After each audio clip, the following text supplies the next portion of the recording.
Avail করতে পারি, এই 100 জিবিপিএস কিন্তু আমার দুইটা ইউজারের মাঝখানে এক্সিস্ট করতেছে না। এই ব্যান্ডউইথটা ডিভাইড হয়ে যাইতেছে মাল্টিপল নাম্বার অফ ইউজার্স এর মধ্যে। সো প্র্যাকটিক্যাল কেসে কখনোই এই ইনফাইনাইট ব্যান্ডউইথটা অ্যাচিভ করা সম্ভব না। এই জন্য আমরা এই ডিজিটাল ট্রান্সমিশনটা থেকে সরে এসে অ্যানালগ ট্রান্সমিশনে আসি, যাতে আমরা একটা ব্যান্ড উইথ সিগন্যালকে ট্রান্সমিট করতে পারি।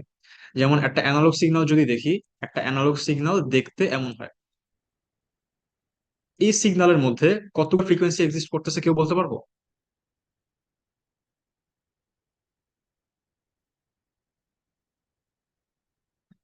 আচ্ছা, আরেকজন জিজ্ঞেস করি যে বলতে পারবে।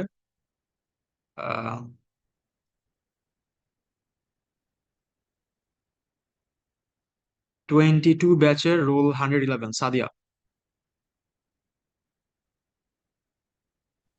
জি স্যার। আপনি কি বলতে পারবেন এই যে আমি যে অ্যানালগ সিগন্যালটা ড্র করলাম নীল কালিতে, এই অ্যানালগ সিগন্যালটার মধ্যে কতগুলা টাইপের ফ্রিকোয়েন্সি এক্সিস্ট করতেছে? স্যার অনেকগুলাই তো থাকতে পারে। না, এই স্পেসিফিক নীল রঙের অ্যানালগ সিগন্যালটার মধ্যে। স্যার জানেন না।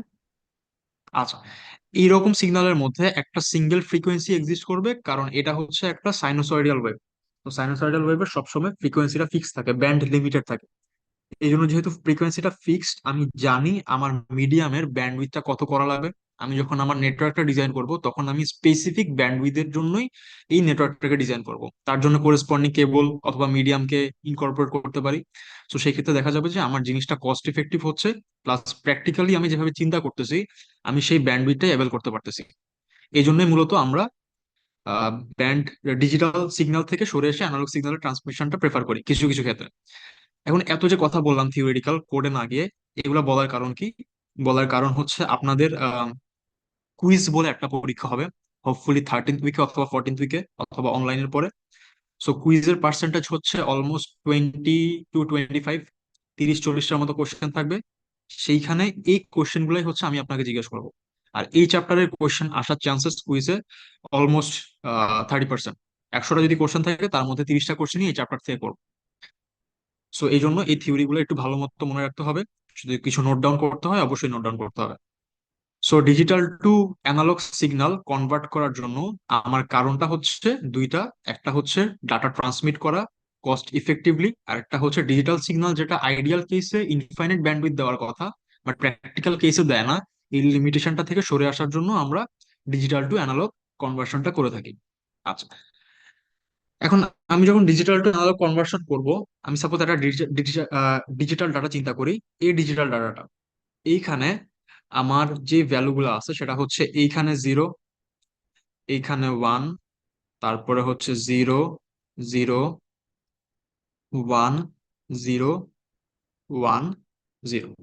এই ইনফরমেশনটাকে, এই ডিজিটাল ডাটাটাকে আমি একটা ডিজিটাল সিগন্যালে কনভার্ট করতে চাচ্ছি, করে একটা অ্যানালগ সিগন্যালে কনভার্ট করে তাকে ট্রান্সমিট করতে চাচ্ছি। তার জন্য আমাদের যে টেকনিকটা, সেখানে আমরা বেসিক্যালি তিনটা টেকনিক পড়বো। তিনটা টেকনিকের মধ্যে আমার প্রথম টেকনিকটা হচ্ছে এএসকে, পরের টেকনিকটা হচ্ছে আমি লিখি, এখানে লিখলে হচ্ছে আপনাদের হয়তো একটু বুঝতে সুবিধা হবে। প্রথমটা হচ্ছে এএসকে, পরেরটা হচ্ছে এফএসকে, দেন পিএসকে। আরেকটা নতুন টেকনিক অথবা একটা ইউনিক টেকনিক আছে, সেটার নাম হচ্ছে কিউএল। এখন এএসকে, পিএসকে, এফএসকে, এটা দেখে কি কোনো অ্যানালজিতে পৌঁছাইতে পারতেছি যে এখানে এ কি মিন করতেছে, এফ কি মিন করতেছে, পি কি মিন করতেছে? স্যার অ্যামপ্লিটিউড, ফ্রিকোয়েন্সি আর ফেজ। এক্স্যাক্টলি। এই যে তিনটা ক্যারেক্টারিস্টিক্স এর উপর বেস করে আমরা তিন ধরনের কাজ করতেছি, এইটা কি আগে পরে আসা কোনো কিছুর সাথে ম্যাচ করে? এম, এফ এম, পিএম বলে কিছু জিনিসপত্র পড়ে আসছিলাম আগে, amplitude modulation, frequency modulation, phase modulation. আচ্ছা, এই জিনিসপত্রগুলো আমরা পড়ে আসছিলাম অ্যানালগ টু অ্যানালগ কনভার্সনের ক্ষেত্রে। সেই ক্ষেত্রে আমরা একটা সিগন্যালের কিছু স্পেসিফিক প্রপার্টি অথবা ক্যারেক্টারিস্টিক্স কে ভ্যারি করায় আমরা অ্যানালগ টু অ্যানালগ কনভার্ট করতাম। যেমন অ্যামপ্লিটিউড মডিউলেশনের ক্ষেত্রে অ্যামপ্লিটিউডটাকে ভ্যারি করাতাম, ফ্রিকোয়েন্সি মডিউলেশনের ক্ষেত্রে ফ্রিকোয়েন্সিটাকে ভ্যারি করাতাম, ফেজের ক্ষেত্রে ফেজটা।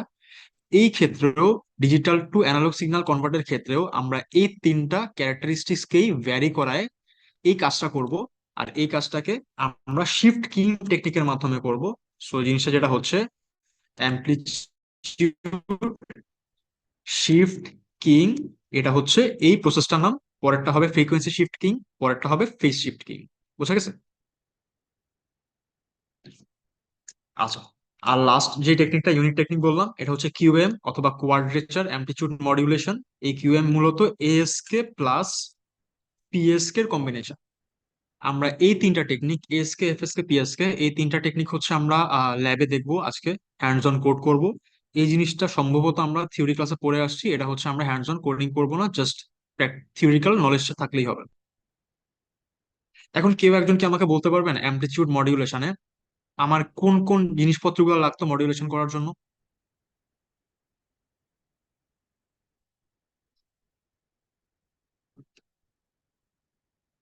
রুসলান, আপনি বলেন।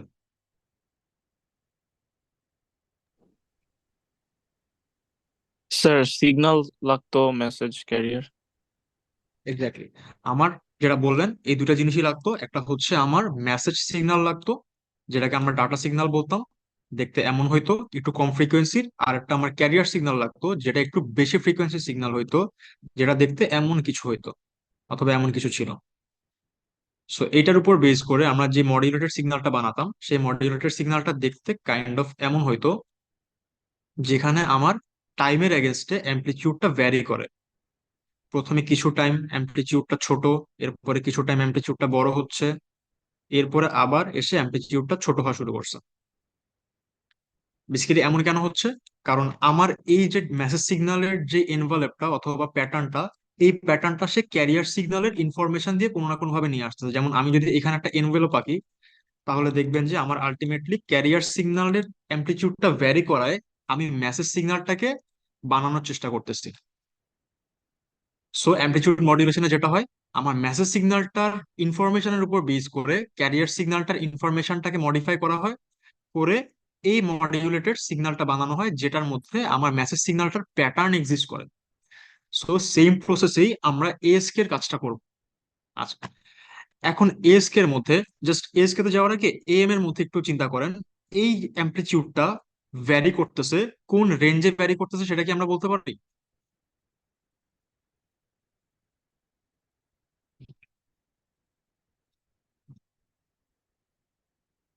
আপনাদেরকে ডাকাডাকি না করলে দেখি আপনারা কোনো কথাই বলতেছেন না। 21 ব্যাচে 76, নাজিফা জাহিন।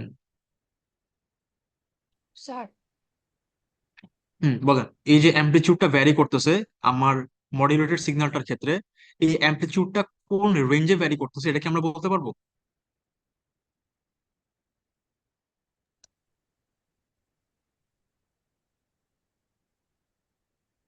আচ্ছা, বলতে যদি না পারি তাহলে এখন দেখেন। আচ্ছা, পজিশন। এই জিনিসটা হচ্ছে আমার এনভেলপের অ্যামপ্লিটিউড, যেটাকে এ বলতেছি। আর এই এনভেলপটা যেটা আমি ডটেড লাইন দিয়ে আঁকলাম, সেই অ্যামপ্লিটিউডটাই, সরি, সেই এনভেলপটাই আমার ডাটা সিগন্যালকে রিপ্রেজেন্ট করে না? তাহলে ডাটা সিগন্যালের যে অ্যামপ্লিটিউডটা, সেটা হচ্ছে পজিটিভ সাইডে যদি আমি এ ধরি, নেগেটিভ সাইডে হবে মাইনাস এ। সো আমার মডুলেটেড সিগন্যালটার অ্যামপ্লিটিউডও এ থেকে মাইনাস এ পর্যন্ত, দ্যাট মিনস পজিটিভ এ থেকে মাইনাস এ পর্যন্ত ভ্যারি করবে। সো একটা সার্টেন রেঞ্জ পর্যন্ত হইতে পারে -5 থেকে +5। এখানে আঁকতে খুবই কষ্ট হচ্ছে মাউস দিয়ে। -5 থেকে +5, এরকম বেশ কিছু রেঞ্জে ভ্যারি করতে পারে। সো কনসেপ্টটা হচ্ছে আমার ডাটা সিগন্যালের যেই রেঞ্জটা থাকবে অ্যামপ্লিটিউডের, সেই রেঞ্জের উপর বেস করে মডুলেটেড সিগন্যালের অ্যামপ্লিটিউডটা ভ্যারি করবে। এখন জাস্ট একটু চিন্তা করেন, আমার একটা ডিজিটাল সিগন্যাল, যে সিগন্যালটা দেখতে এমন ছিল, এই সিগন্যালের অ্যামপ্লিটিউডটা ভ্যারি করতেছে কোন লেভেলে, তার রেঞ্জটা কত?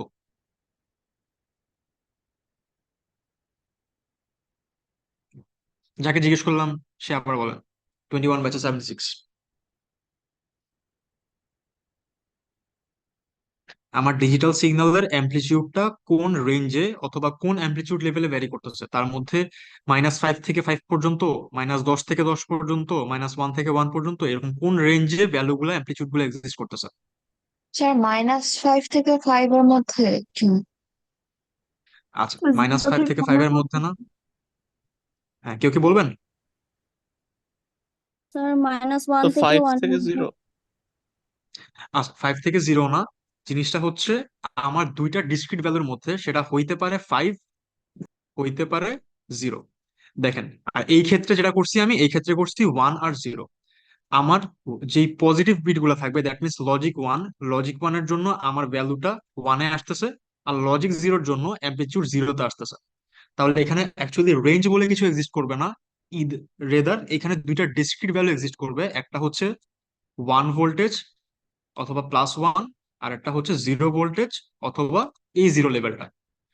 সো অ্যানালগ সিগন্যালে যেখানে আমাদের সাপোজ -5 থেকে +5 এই পুরা রেঞ্জটার মধ্যে চিন্তা করা লাগতো, বাট এইখানে আমার যেটা করা লাগতেছে, এইখানে আমার জাস্ট দুইটা সিঙ্গেল ভ্যালুর মধ্যে আমার ডাটা সিগন্যালটা ভ্যারি করতেছে। দুইটা সিঙ্গেল ভ্যালুর মধ্যে ডাটা সিগন্যালটা ভ্যারি করার কারণে আমি যে মডিউলেটেড সিগন্যালটা বানাবো, সেই মডিউলেটেড সিগন্যালটা দুইটা সিঙ্গেল ভ্যালুর মধ্যে ভ্যারি করা উচিত। এতটুকু কি সবাই বুঝতে পারতেছি? জি স্যার। আচ্ছা, এতটুকু যদি সবাই বুঝতে পারি তাহলে একটু দেখেন। আমার ক্যারিয়ার সিগন্যালটা যদি হয় এমন, এটা হচ্ছে আমার ডাটা সিগন্যাল, এখানে হচ্ছে আমার মেসেজটা স্টোর করা আছে।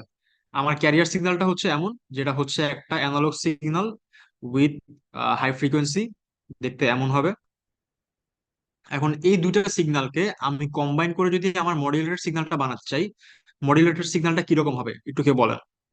কনসেপ্টটা হচ্ছে, আমার অ্যামপ্লিচিউড যেভাবে ভ্যারি করতেছে, আমি আমার ক্যারিয়ার সিগন্যালটাকেও সেইভাবে ভ্যারি করা। জাস্ট অ্যামপ্লিচিউড মডুলেশনের ক্ষেত্রে চিন্তা করি, আমার এই ডাটা সিগন্যালটার অ্যামপ্লিচিউড বেশ কিছু লেভেলে ভ্যারি করতেছিল, এই জন্য আমার মডুলেটেড সিগন্যালটাও একবার উপরে উঠতেছিল, একবার নিচে নামতেছিল। বাট এই ক্ষেত্রে কি এমন কিছু হওয়ার সুযোগ আছে?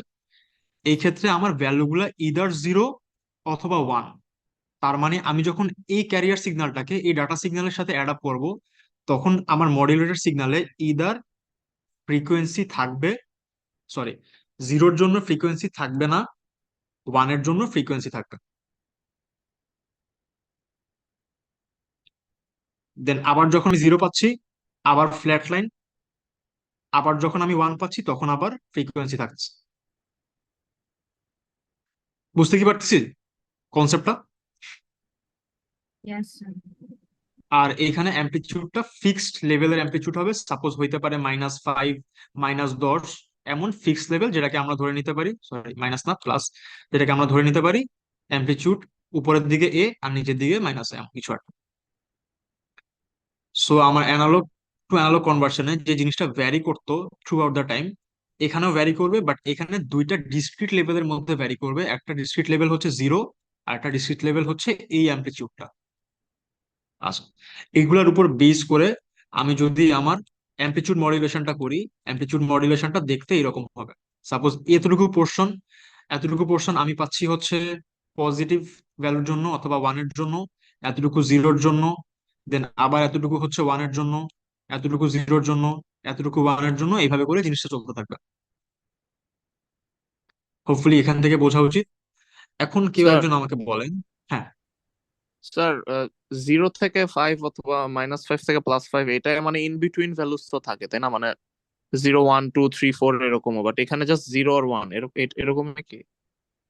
হ্যাঁ, এরকমই। কারণ দেখেন, আপনি একটা অ্যানালগ সিগন্যাল যদি চিন্তা করেন, অ্যানালগ সিগন্যালে ইন বিটুইন ভ্যালুস থাকে। যেমন আমি যদি এই অ্যানালগ সিগন্যালটা চিন্তা করি, এইখানে আমার ভ্যালু হইতে পারে 2.5, এখানে আমার ভ্যালু হয়ে যাবে 5, এখানে আমার আবার ভ্যালু হয়ে গেল 2.5, এখানে আমার ভ্যালু হয়ে গেল -2.5, এখানে -5, এখানে -2.5, এখানে 0, এরকম একটা রেঞ্জের মধ্যে কন্টিনিউয়াস ভ্যালু থাকতে পারে। বাট একটা ডিজিটাল সিগন্যালের মধ্যে এই যে পুরা লাইন, এই পুরা লাইন জুড়ে প্রত্যেকটা ভ্যালু কি 0 না? দেন এই পুরা লাইন জুড়ে প্রত্যেকটা ভ্যালু কি 1 না? জি স্যার। দেন আবার এই পুরো লাইন জুড়ে প্রত্যেকটা ভ্যালু 0। দ্যাট মিনস ডিজিটাল সিগনালে ডিসক্রিট ভ্যালু থাকবে, হবে সেটা 1 অথবা 0 অথবা হইতে পারে 5 অথবা 2। বেসিক্যালি একটা ভ্যালু থাকবে বড়, যেটা দিয়ে আমরা হচ্ছে পজিটিভ বোঝাবো, আর একটা ভ্যালু এই পজিটিভটা থেকে ছোট, যেটা দিয়ে আমরা নেগেটিভ বোঝাবো। এই ভ্যালুটা নেগেটিভ -2 হইতে পারে, কোনো সমস্যা নেই। বেসিক্যালি দুইটা ডিসক্রিট ভ্যালু থাকা লাগবে, যার মাঝখানে একটা ডিফারেন্স এক্সিস্ট করবে। এই জন্যই আমরা যখন এটার মডুলেশন করতেছি, জিনিসটা দেখতে এমন হচ্ছে যে কিছু টাইম জুড়ে আমার অ্যামপ্লিটিউড আছে, দ্যাট মিনস আমি লজিক 1 পাচ্ছি, এখানে 1 পাচ্ছি। কিছু টাইম জুড়ে আমার অ্যামপ্লিটিউড, সরি, কিছু টাইম জুড়ে আমার বিট 0, তার মানে আমি কোনো অ্যামপ্লিটিউড পাচ্ছি না। কিছু টাইম জুড়ে আমার আবার 1, সো আমি অ্যামপ্লিটিউড পাইতেছি। এখন কি একজন বলেন, এইখানে যদি আমি এরকম ফ্ল্যাট লাইন না দিয়ে আর একটু ছোট অ্যামপ্লিটিউডের একটা কন্টিনিউয়াস ওয়েভ রাখি, সেই ক্ষেত্রে কি এই জিনিসটা কাজ করবে?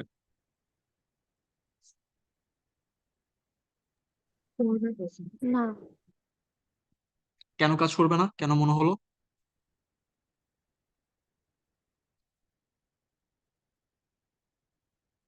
দেখেন, আমার অ্যামপ্লিটিউড মডিউলেশনে আমার আইডিয়াটা অথবা আমার গোলটা হচ্ছে দুইটা ডিসক্রিট লেভেলের মধ্যে আমার অ্যামপ্লিটিউড মডিউলেশনটা করা। সো এই ডিসক্রিট লেভেলটা হইতে পারে 1 0, হইতে পারে 1 0.5। সাপোজ এই অ্যামপ্লিটিউডটা হচ্ছে 0.5, সেই ক্ষেত্রে কি আমি দুইটা ডিসক্রিট ভ্যালুর মধ্যে নিয়ে আসতে পারতেছি না? পারতেছি কিনা বলেন।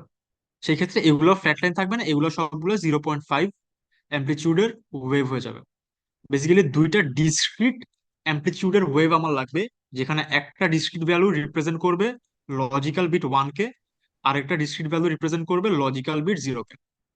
এটাই হচ্ছে আমার কনসেপ্টটা। এটা কি বুঝতে পারতেছি সবাই? জি স্যার। আচ্ছা, এখন একটু চিন্তা করেন, এই যে অ্যামপ্লিটিউড মডিউলেশনটা মাত্র আমরা দেখলাম, এই অ্যামপ্লিটিউড মডিউলেশনটার ইকুয়েশন কি হতে পারে?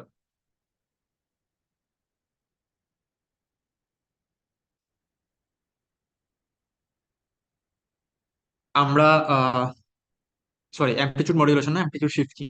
অ্যামপ্লিটিউড মডিউলেশনের যে সিগন্যালটা আমাদের ছিল, সেটা দেখতে এমন কিছু ছিল, 1 + AM/AC, অথবা AC/AM, এমন বেশ কিছু জিনিসপত্র, অনেক বড় একটা ইকুয়েশন। বাট এইখানে ইকুয়েশনটা কম্পারেটিভলি ইজিয়ার। কেন? কারণ আমাকে জাস্ট দুইটা ডিফারেন্ট বিটের জন্য দুইটা সিগন্যাল কম্পেয়ার করতে হবে। সাপোজ আমি এসটি সমান ধরি A1 × sin 2 × π × f × t। এটা হচ্ছে আমার বিট ভ্যালু যখন আমি 1 পাবো তার জন্য। আর একটা হচ্ছে A0 × sin, উপরের জিনিসটা পুরোটা সেম থাকবে, থেকে এটাকে আমি বোঝাচ্ছি বিট 0-র জন্য। একটা বিট 1-এর জন্য একটা ফাংশন থাকবে, একটা বিট 0-র জন্য একটা ফাংশন থাকবে। এই A1 দিয়ে কি বোঝাচ্ছি? A1 দিয়ে বোঝাচ্ছি আমার একটা ডিসক্রিট ভ্যালু, যেটা হইতে পারে 5, হইতে পারে 10, যেটাকে আমি লজিক বিট 1-এর জন্য ডিফাইন করতেছি। আর আরেকটা হচ্ছে A0, এটাও একটা ডিসক্রিট ভ্যালু, হইতে পারে 0, হইতে পারে 2, হইতে পারে -2, যেটাকে আমি লজিক 0-র জন্য ডিফাইন করতেছি। আর এদের মাঝখানে একটা কন্ডিশন অবশ্যই এক্সিস্ট করবে, সেটা হচ্ছে A1 অবশ্যই অবশ্যই A0-এর থেকে বড় হইতে হবে। সো আমি মাত্র যে গ্রাফটা আপনাদেরকে এঁকে দেখাইলাম, যে এইখানে আমি সাপোজ 1 ধরলাম, এখানে কিছু ছোট ওয়েভ এনে এটাকে আমি 0.5 ধরতেছি। আমার প্র্যাকটিক্যাল কেসে এরকম রেঞ্জের মধ্যে অথবা এরকম দুইটা ডিসক্রিট ভ্যালু আমি ধরতে পারবো না। আমার এই ভ্যালুটা হইতে হবে 10, সেই ক্ষেত্রে গিয়ে আমি এটাকে 0.5 ধরতে পারবো। দ্যাট মিনস আমার একটা ভ্যালু অন্যটা থেকে অবশ্যই অনেক অনেক বড় হইতে হবে। এটা হচ্ছে একমাত্র কন্ডিশন। কেউ কি বুঝতে পারছি কি বলতে চাচ্ছি এখানে? জি স্যার। আচ্ছা, আর এই ডিফারেন্সটা থাকার কারণ কি? এই ডিফারেন্সটা থাকার কারণ হচ্ছে আমি যাতে এই দুইটা লেভেলকে আইডেন্টিফাই করতে পারি। যেমন ধরেন এখানে হচ্ছে এই ভ্যালুটা হচ্ছে 10, এখন আমি 0-কে রিপ্রেজেন্ট করার জন্য যে ওয়েভটা আঁকতে চাচ্ছি সেটা হচ্ছে আমি 9 নিলাম। 9 নিলে কি এটা অলমোস্ট 1 রিপ্রেজেন্ট করার ওয়েভটা সমান হয়ে যেতেছে না? সো যে প্রবলেমটা হবে সেটা হচ্ছে ডিমডুলেশন সাইডে আমার রিসিভার এন্ডে এই দুইটা সিগন্যালের মাঝখান থেকে 1 আর 0-কে খুব ইফেক্টিভলি বের করে নিয়ে আসা যাবে না। এই জন্য এটা যদি আমার 10 হয়, এটাকে হইতে হবে 1 অথবা 0.5, এরকম ছোট একটা ভ্যালু। আচ্ছা, এখন হচ্ছে আমরা ফাংশনটাও দেখে ফেলছি। এই ফাংশনটা হচ্ছে আপনারা লিখে রাখবেন, কারণ আমরা যখন কোড করব তখন হচ্ছে আমাদের এই ফাংশনগুলো লাগবে। এটা হচ্ছে আমার অ্যামপ্লিটিউড মডুলেশনের জন্য কোডটা, সরি অ্যামপ্লিটিউড শিফটিং এর জন্য ফাংশনটা। আচ্ছা, এখন অ্যামপ্লিটিউড শিফটিং এর একটা ইউজেস কি বলতে পারবেন? অ্যাকচুয়ালি আপনাদের জানা থাকার কথা না, বাট একটু চিন্তা করেন যে এই টেকনিকটা আমরা কোথায় ইউজ করতে পারি।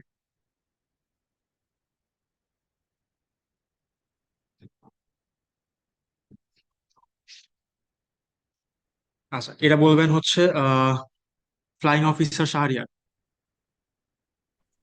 Sir,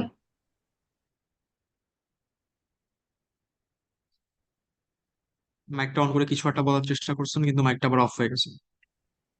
sir. হ্যাঁ, এএসকেটা আমরা কোথায় ইউজ করতে পারি, any idea? Sir, no sir. আচ্ছা, আমি বলি তাহলে এএসকেটা হচ্ছে আমরা বেসিক্যালি অপটিক্যাল ফাইবার যে জিনিসটা আমরা ইউজ করি, অপটিক্যাল ফাইবারের মধ্যে ইউজ করতে পারি। কারণ অপটিক্যাল ফাইবার কি নিয়ে কাজ করে? লাইট নিয়ে না, লাইটের ইন্টেন্সিটি নিয়ে। লাইটের ইন্টেন্সিটি যখন বেশি তখন আমরা লজিক্যাল ওয়ান অথবা ইনফরমেশন রিপ্রেজেন্ট করি।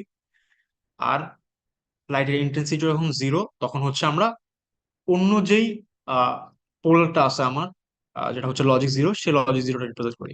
সো অপটিক্যাল ফাইবারের মধ্যে এএসকে টেকনিকটা ইউজ করা হয়। এখন এএসকে টেকনিকের একটা অ্যাডভান্টেজ বলতে পারবেন?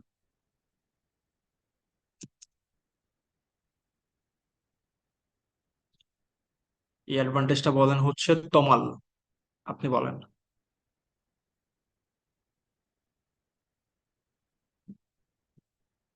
তমাল অ্যাবসেন্ট কি?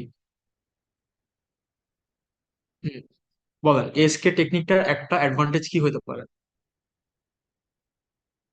জাস্ট এই দুটো ইকুয়েশনে কি বুঝিনি।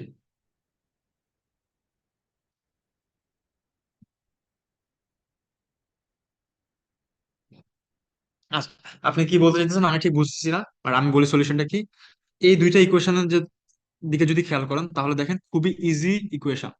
আমার ক্যারিয়ার সিগন্যালটা যেটা আছে, এই ক্যারিয়ার সিগন্যালটার সাথে আমি জাস্ট দুইটা ডিফারেন্ট ডিসক্রিট ভ্যালু যোগ করতেছি, তার মানে দ্বিগুণ করতেছি। তার মানে এই প্রসেসটা খুবই সিম্পল, খুব ইজিলি এটা ইমপ্লিমেন্ট করা সম্ভব। এই জন্য আমার এএসকে এর অ্যাডভান্টেজ হলো সিম্পলিসিটি, যে খুব ইজিলি এই জিনিসটাকে ইমপ্লিমেন্ট করে ফেলা সম্ভব। ডিসঅ্যাডভান্টেজটা কি? আমরা জাস্ট একটু চিন্তা করি, যত সিম্পল মেথডে আমরা একটা কাজ করি সেই সিম্পল মেথডের মধ্যে প্রবলেম তত বেশি তৈরি হওয়ার সুযোগ থাকে না।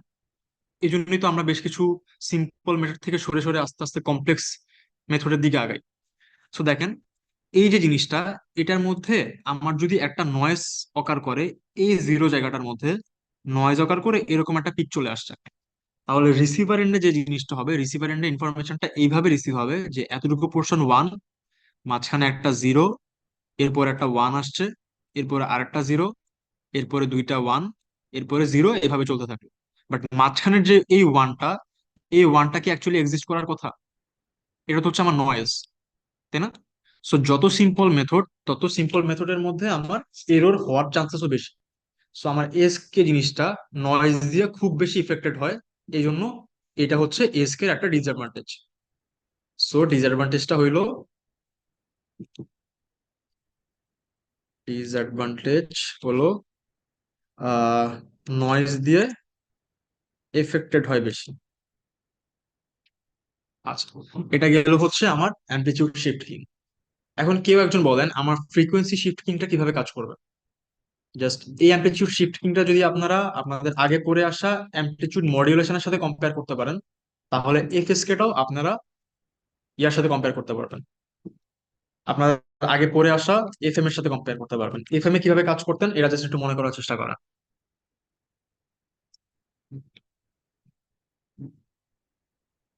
আচ্ছা, আপনাদের জন্য নতুন একটা রুল, সেটা হচ্ছে সবাই ক্যামেরা অন থাকবে। যে যেখানে আছেন ক্যামেরাটা অন করেন, ক্যামেরাটা অন করবেন, এরপরে ক্লাস শুরু হবে আবার।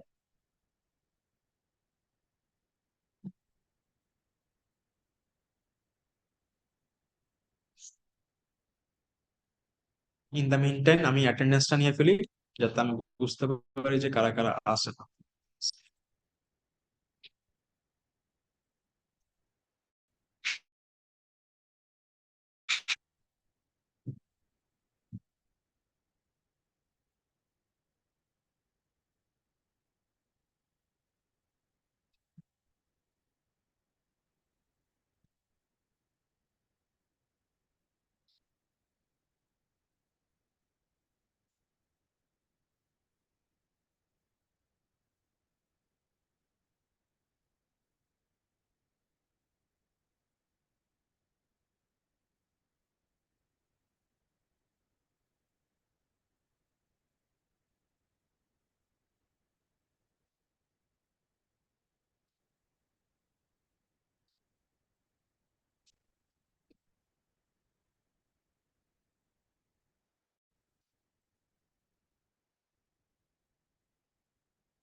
আচ্ছা, কেউ এখন আর ক্যামেরা খুলে নাই, অ্যাটেন্ডেন্সটা নেই।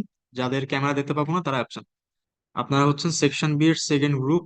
শুরু হচ্ছে কত থেকে আইডি? 70. 70 থেকে। তাহলে 22 ব্যাচে 70। Yes, sir. আচ্ছা, 71।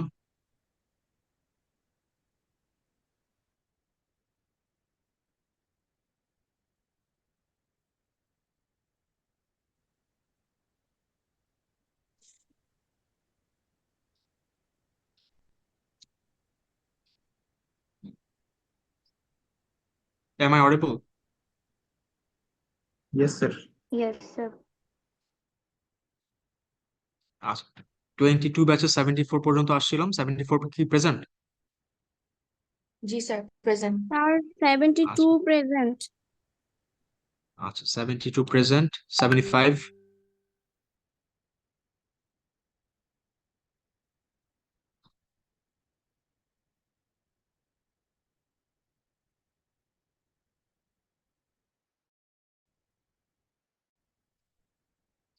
76। Present sir. 78। Present, sir. 81। Present sir. 84। Present sir. 91।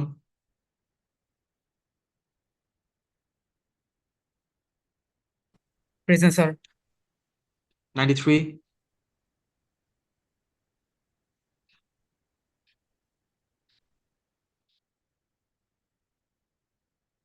98। Yes, sir.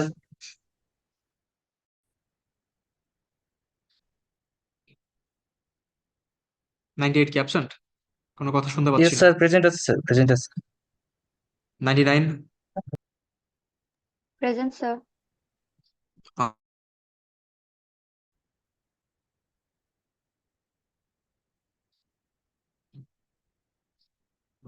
102। Sir, 101 skip হয়ে গেছে। 101 প্রেজেন্ট। 102।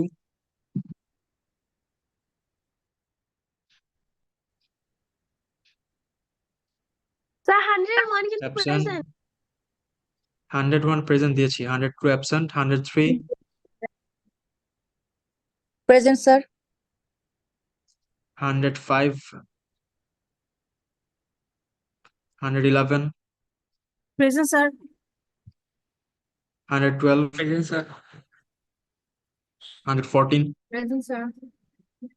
116। Present, sir. 22 ব্যাচে 300।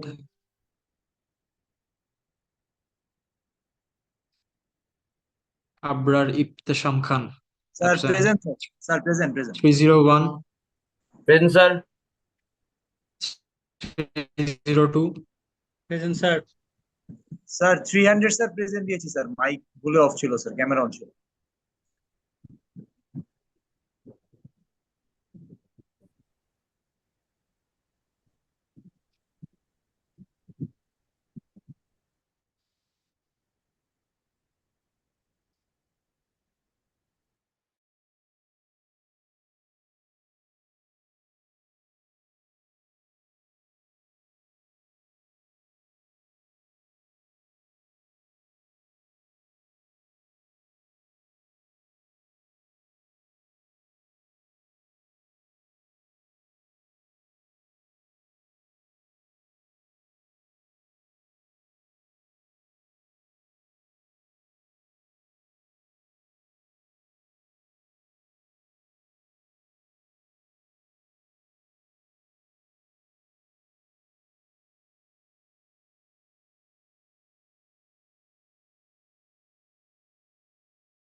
আচ্ছা, আমরা হচ্ছে অ্যামপ্লিটিউড শিফটিং পর্যন্ত দেখছিলাম। এখন আমাদের নেক্সট টপিকটা হচ্ছে ফ্রিকোয়েন্সি শিফটিং।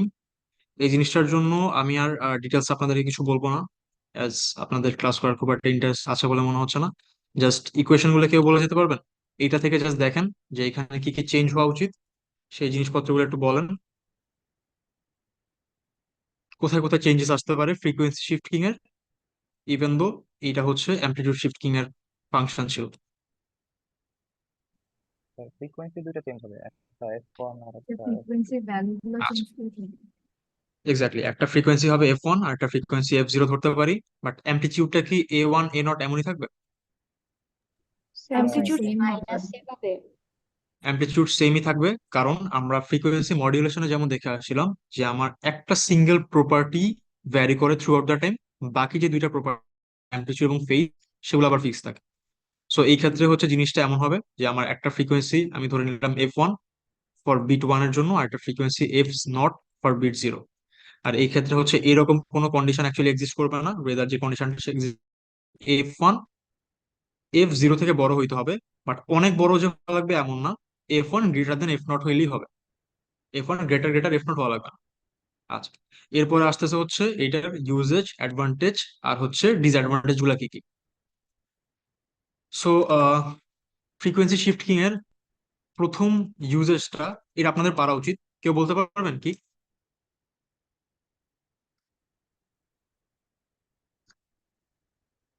রেডিও টেকনোলজিতে প্রিভিয়াসলি আমরা দেখে আসছি না যে FM ইউজ করা সম্ভব? হয়তো ওইভাবে না বুঝলে এতটুকু তো সবসময় শুনে আসছেন যে FM radio, AM radio. So FM radio অথবা এই ফ্রিকোয়েন্সি মডুলেশন রেডিও টেকনোলজিতে অনেক বেশি ইউজ হয়।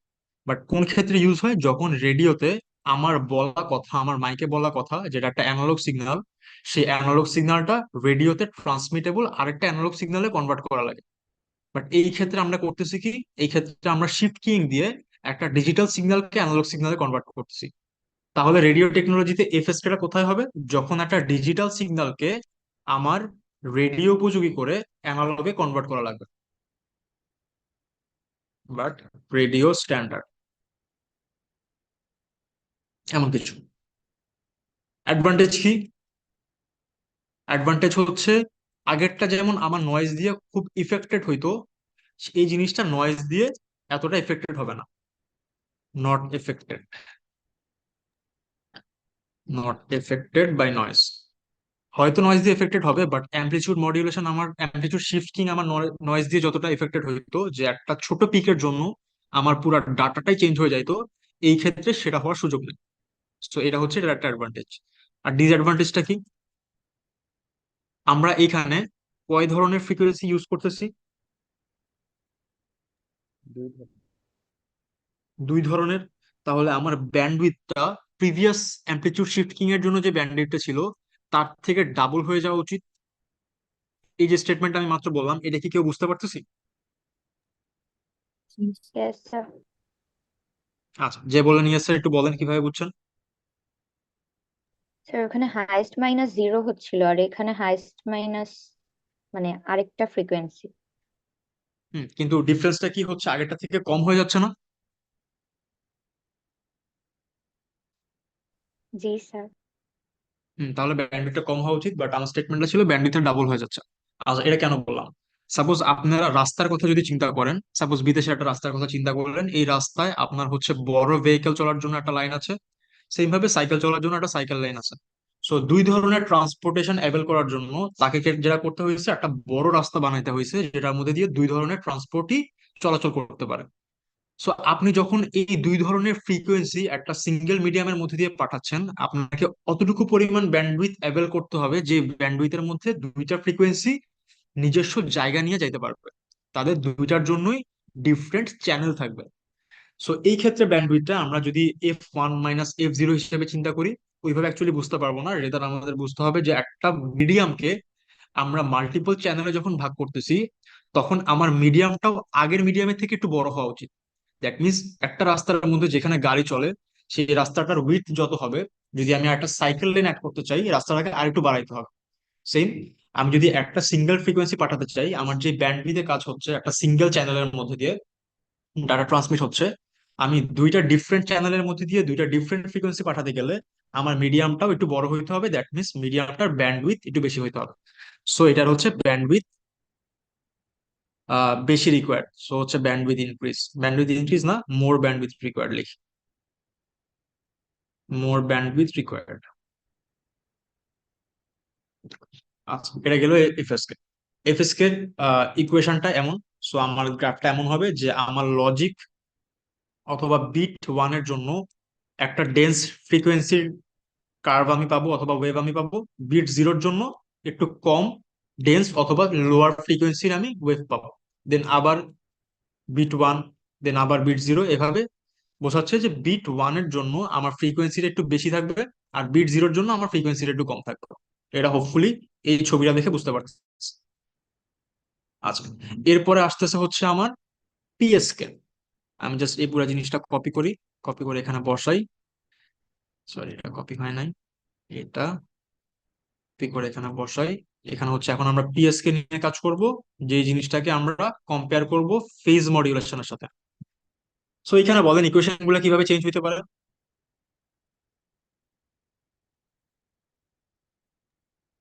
ফেজটা চেঞ্জ হবে। ফেজটা চেঞ্জ হবে কিভাবে করতে পারি সেই জিনিসটা, ইকুয়েশনটা কোথায় চেঞ্জ হবে? অ্যামপ্লিটিউডে।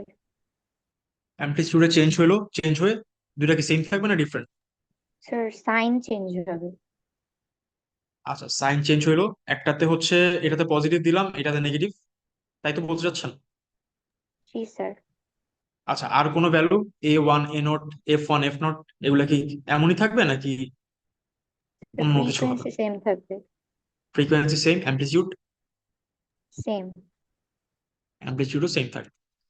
তাহলে এটা হচ্ছে আমার ফেজ শিফট কি। আচ্ছা, কিন্তু এখানে এই নেগেটিভটা কেন হইলো? Phase difference 180। আচ্ছা, এটা জাস্ট এইভাবে চিন্তা করি যে আমি যদি কোয়াড্রেন্ট সিস্টেমে চিন্তা করতে চাই, আমার ফেজটা বেসিক্যালি কি একটা ডিগ্রির সাথে রিলেটেড, যে আমার ওয়েভটা এমন ভাবে চলতেছিল, সো একটা সার্টেন টাইমে এসে কোন একটা ওয়েভ পার্টিকেল, সাপোজ এই ওয়েভ পার্টিকেলটার ডিরেকশন এখন কোন দিকে, এই জিনিসটাই হচ্ছে আমরা ফেজ দিয়ে রিপ্রেজেন্ট করি। এখন আমি যদি একটা কোয়াড্রেন্ট সিস্টেমে চিন্তা করি যে আমার ইনিশিয়ালি কোন একটা ওয়েভের ডিরেকশন হচ্ছে এইদিকে, যেটা হচ্ছে 0 ডিগ্রি। এখন আমি যদি তার ফেজটাকে চেঞ্জ করতে চাই, তাহলে আমি কোন দিকে তার ফেজটা চেঞ্জ করাবো?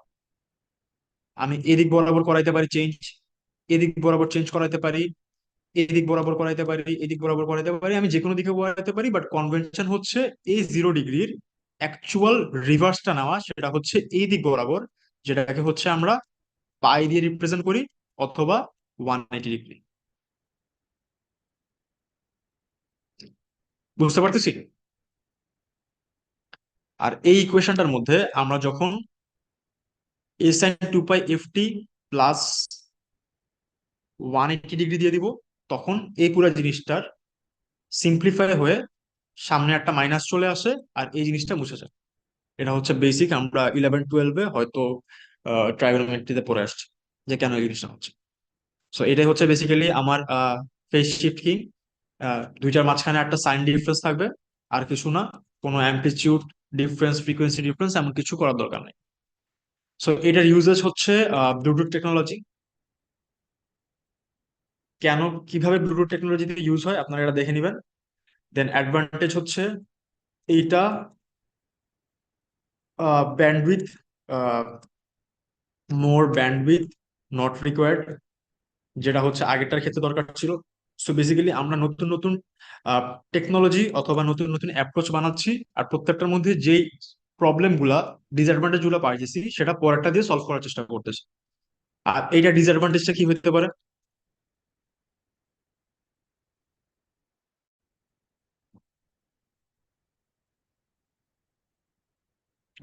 সবাই আবার ঘুমায় পড়ছে, তাহলে আবার ডাকাডাকি করি। আপনি বলেন 21 ব্যাচের 84 রিফা।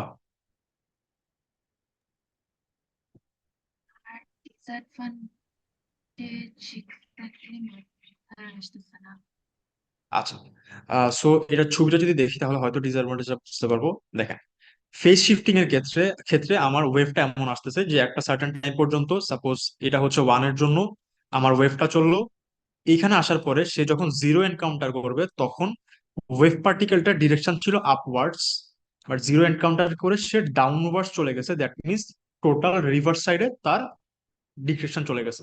দিয়ে হচ্ছে ওয়েভ পার্টিকেলটা হচ্ছে আবার এইভাবে চলা শুরু করলো, এরকম একটা ওয়েভ আসলো। সো এরপরে আবার যখন ওয়ান এনকাউন্টার করলো তখন আবার চেঞ্জ হলো।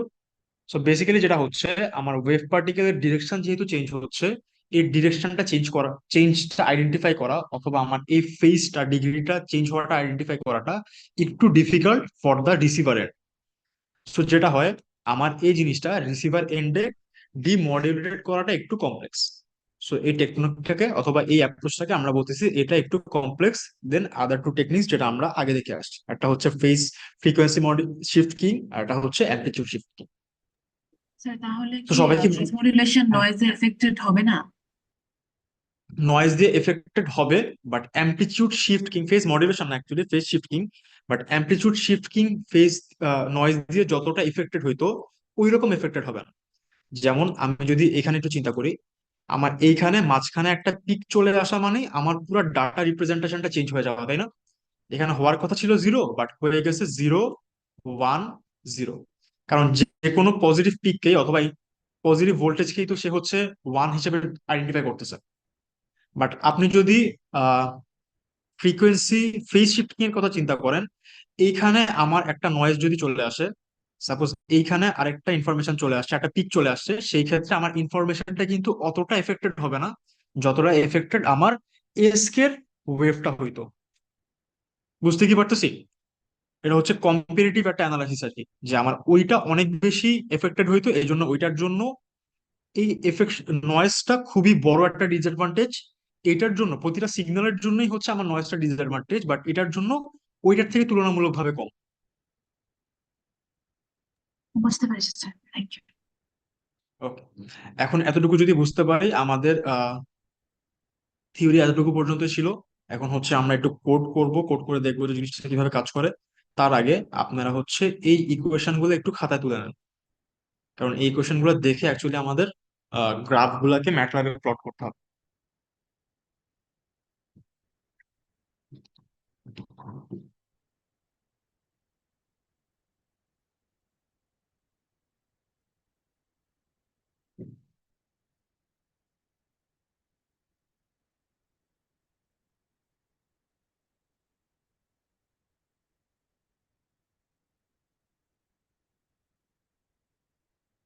লিখে ফেলা উচিত দুইটাই ইকুয়েশন জাস্ট। এরপরে ফেজ শিফট কিং এ আসি, এই দুইটা ইকুয়েশন লিখে ফেলাম।